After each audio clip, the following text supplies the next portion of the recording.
This video and the subsequent one are on a type of reaction called reduction oxidation or oxidation reduction. And in this video, we're going to deal with definitions and what are called redox or oxidation numbers. Redox reactions follow the electrons. It occurs when there are electrons that are transferred between reactants. Single replacement and combustion reactions are classical redox reactions, but synthesis and decomposition reactions are also redox reactions. However, double replacements are not, and you'll see why later in this video. Since we're dealing with the movement of electrons, you cannot have reduction without oxidation. Electrons have to go from one place to the other, and vice versa. No oxidation without reduction. Reduction is when something gains electrons. Oxidation is when something loses electrons. There are two mnemonics. The first, Leo the lion, goes grr. Loss of electrons is oxidation. Gain of electrons is reduction.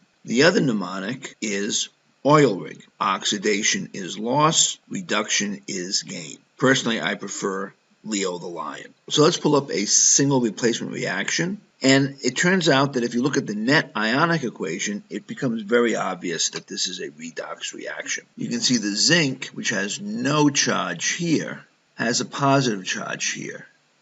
So it had to lose electrons. The silver has a charge here, but has no charge here. And to go from a positive to a neutral charge, it must have gained electrons. So by definition, this is a redox reaction. So here we write it out. The zinc becomes zinc ion plus 2 electrons. The silver ion gains an electron and becomes silver. Zinc loses electrons. Silver gains electrons. Zinc is oxidized. Loss of electrons is oxidation, Leo. The Ag is reduced. Gain of electrons is reduction, Gur. It's easy when you're dealing with monoatomic ions, but it's less easy other times. And for that reason, chemists came up with this idea called oxidation numbers. It's a bookkeeping method for tracking electrons because the electrons are not always fully transferred. Think covalent bonds. It doesn't reflect reality all the time. If an element does have a change in its oxidation number, then it's taken part in a redox reaction. If the oxidation number increases, the element is oxidized. If the oxidation number is decreased, then the element is reduced. Oxidation numbers are written as the positive or negative sign followed by the number, and it's frequently written as a superscript. This now answers the question of why I write the ionic charges as the number followed by the sign. By writing them each this way, I can look at the number and know if I'm dealing with an oxidation number or an ionic charge. Now, there are rules to determine oxidation numbers, and yes, you need to memorize these. The first is for any atom in its elemental form, the oxidation number is 0. So, for example, H2, S8, iron would all have oxidation numbers of 0. If you have a monoatomic ion, the oxidation number equals the ionic charge. So sodium 1 plus, oxidation number +1. Arsenic 3 minus, oxidation number -3, so on and so forth. And that's for monoatomic ions. Fluorine will always have an oxidation number of -1. Hydrogen, if it's bonded to a nonmetal covalently, has an oxidation number of +1. When it's bonded ionically to a metal, it will have an oxidation number of -1. Oxygen is almost always -2, except when it's a peroxide ion, O sub 2, -2, and then it has to be -1 for the oxidation number. When covalently bonded, halogens usually have an oxidation number of -1, unless a higher rule applies. And finally, the sum of the oxidation numbers of all the atoms in a structure equals the charge on the structure. So in a neutral molecule, the summation of all the oxidation numbers has to equal 0. And in a polyatomic ion, it has to equal the ionic charge. So once again, the best way is to do examples. So let's take sulfur dichloride and figure out what the oxidation numbers are. We're going to follow the rules.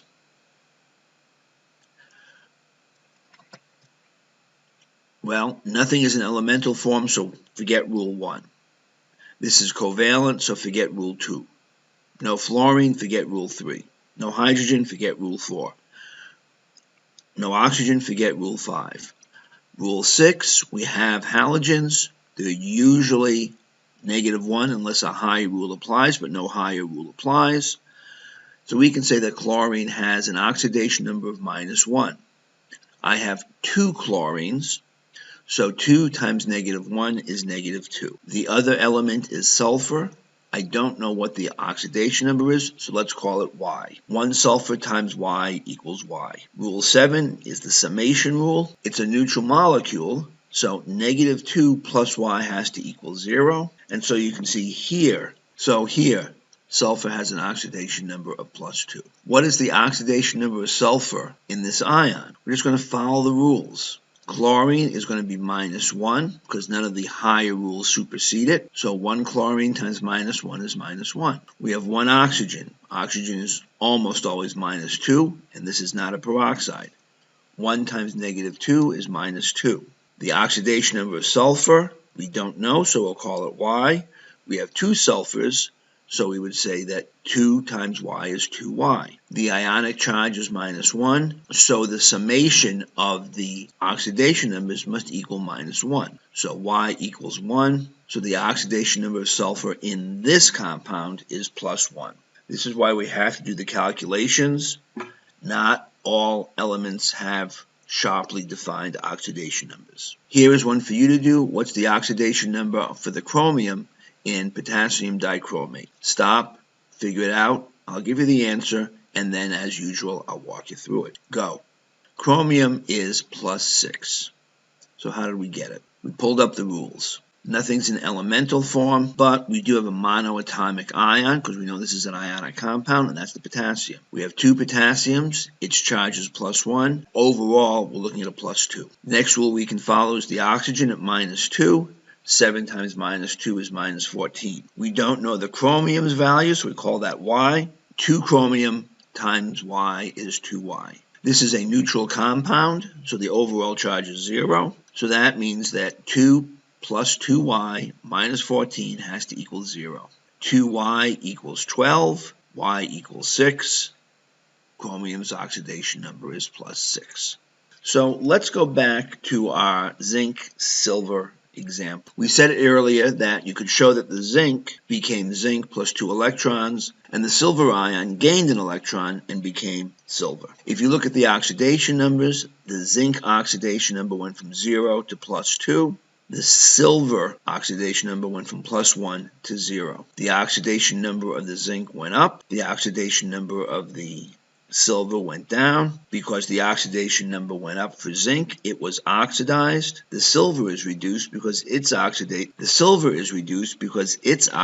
number went down. A synonym for decreasing is reduction. So if your oxidation number is reduced, so is that element. How do you know if a reaction is a redox reaction? You have to have a change in 2 oxidation numbers. But realistically, once you know that one element has a change in its oxidation number, you know that it's a redox reaction. You're going to have an increase in one of the oxidation numbers and a decrease in another oxidation number. So let's take a look at this reaction where sodium iodide reacts with sulfuric acid to make hydrogen sulfide, iodine, sodium sulfate, and water. Is this a redox reaction? What you're going to do is check the oxidation numbers for each element in both the reactants and the products. So let's start with the reactants. Sodium has an oxidation number of +1. It's ionic with a charge of +1. Iodine, ionic with a charge of -1, -1. Hydrogen, because it's being bonded to nonmetals, is +1. The oxygen, since it's not a peroxide, is -2. And if you do the calculations, you'll see that sulfur is +6. That's all the elements on the reactant side. Now on the product side, remember that the sulfur is split between the hydrogen sulfide and the sodium sulfate. You have to take into account each of those sulfurs. So we take a look and we have sodium stays +1, still ionic. The iodine is now 0 because it's elemental. The hydrogen, since it's bonded to a non-metal, is still +1. Oxygen remains at -2. The sulfur in the hydrogen sulfide calculates out to be -2. The sulfur in sodium sulfate calculates out to be -6. So you notice that The iodine changes its oxidation number, and the sulfur in hydrogen sulfide has a change in its oxidation number. For the iodine, the oxidation number increases from -1 to 0, so it is oxidized. S's oxidation number is decreased or reduced, so the sulfur is reduced. Since we have something being oxidized and something being reduced, yes, this is a redox reaction. Here's a slightly different reaction. Is this a redox reaction? Figure it out with an explanation. Come back, check it, and we'll go from there. And the answer here is no. We're going to check the oxidation numbers, products, and reactants. For the reactants, sodium is +1, iodine is -1, lead is ionic with a charge of 2+, so its oxidation number is +2. Oxygen, since it's not a peroxide, is -2. And when you do the calculations, N equals +4. On the product side, the sodium remains +1, the iodine remains -1, the lead remains +2, the oxygen is -2, and after all the calculations are done, the sodium is +4. There's no change in any oxidation number. This is not a redox reaction. So let's review this stuff. Reduction, oxidation, or redox reactions, electrons are transferred. You can't have reduction without oxidation, and you can't have oxidation without reduction. Loss of electrons is oxidation, gain of electrons is reduction. Leo, the lion, goes grr, or oxidation is loss, reduction is gain, and you've got oil rig. Oxidation numbers are just a bookkeeping method to determine if something is oxidized or reduced. If you increase the oxidation number in a reaction, then that element was oxidized, and if that oxidation number is decreased or reduced, then the element is reduced. If at least one element's oxidation number changes, the reaction is by definition a redox reaction, and the rules are pretty simple and must be memorized. Elemental form, oxidation number is 0. Monoatomic ion, the oxidation number equals the ionic charge. Fluorine is always -1. Hydrogen is +1. Unless it's bonded to a metal, then it becomes -1. Oxygen is almost always -2, except when it's the peroxide ion, when it's -1. Covalently bonded halogens are usually -1, unless calculations prove them otherwise. When you add up the oxidation numbers of all the atoms in one formula unit of a structure, it must equal the charge on the structure. And that does it for the first part of redox reactions. The next video will deal with what are called half reactions.